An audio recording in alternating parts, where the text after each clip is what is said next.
Northeast 22 out to Newcastle Central Station 6995.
With gas lighting and seating for 500 people. The endowment of Christ Church stipulated that the principal parts of the church should be free to poorer parishioners. However, in Victorian times, pew rents were common. The richer members of the congregation would pay an annual sum in return for their pew. In 1861, the income from pew rents was £28, 11 shillings and 10 pence, which is about £3,250 in today's money. There was even a 2-year waiting list to become a pew holder. The church still retains much of its significant mid-Victorian architectural features and is still being used as a place of worship to this day.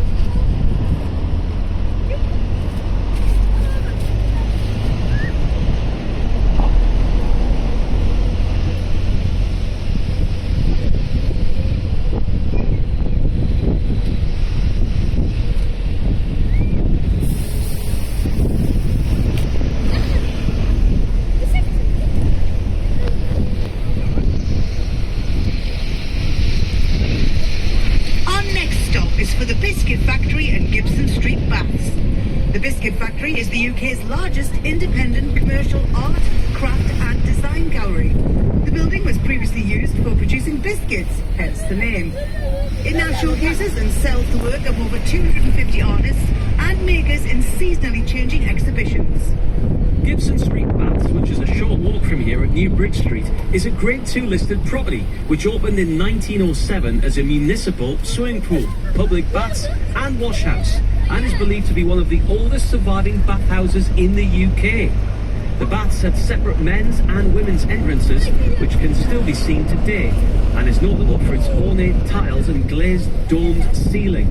During the Second World War, the pool was used by the fire service as a reservoir. On your left in the distance, you'll see the Biker Viaduct. This 2,674-foot S-shaped curved light railway bridge carries the Tyne-and-Wear Metro over the River Ousburn and was a groundbreaking feat of engineering at the time.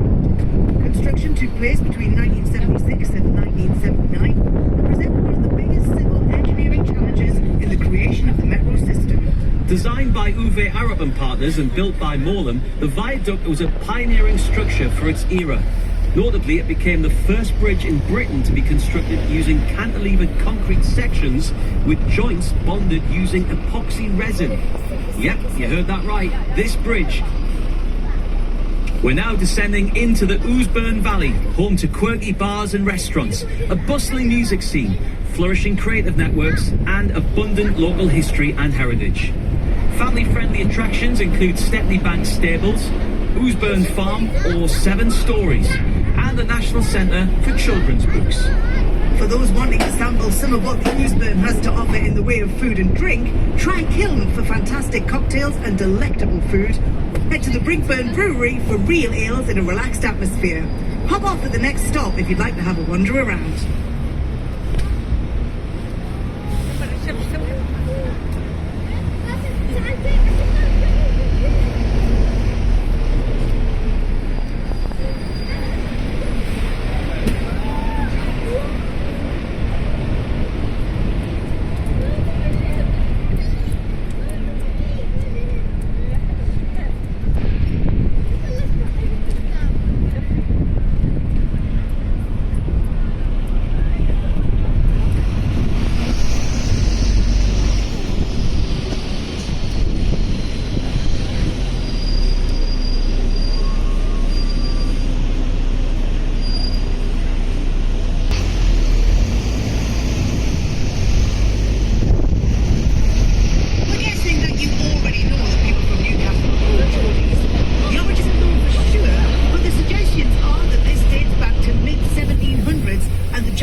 Newcastle were loyal to King George, and so with Geordie being a derivation of the name George, they became known as Geordies. Another theory is that the term Geordie stems from the use of the Geordie miner's safety lamp that was invented by George Stephenson. Whatever the true history of the name, it's fair to say that most people can recognise a Geordie when they hear that distinctive. We're now crossing the Ousburn, the stream that gives this area its name. In many parts of England and Scotland, the word burn refers to a small stream, brook or creek. So Ousburn quite literally means the stream of the Ouse, or Ouse's stream, as the River Ouse flows through the valley.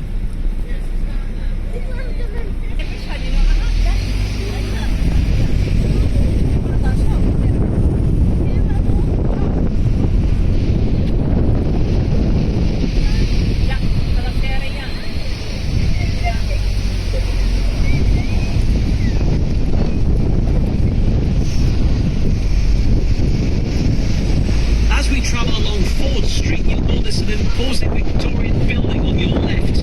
Built in 1893, this Grade 2 listed building used to be Ousburn School and has distinctive roofs in the style of a Burmese temple.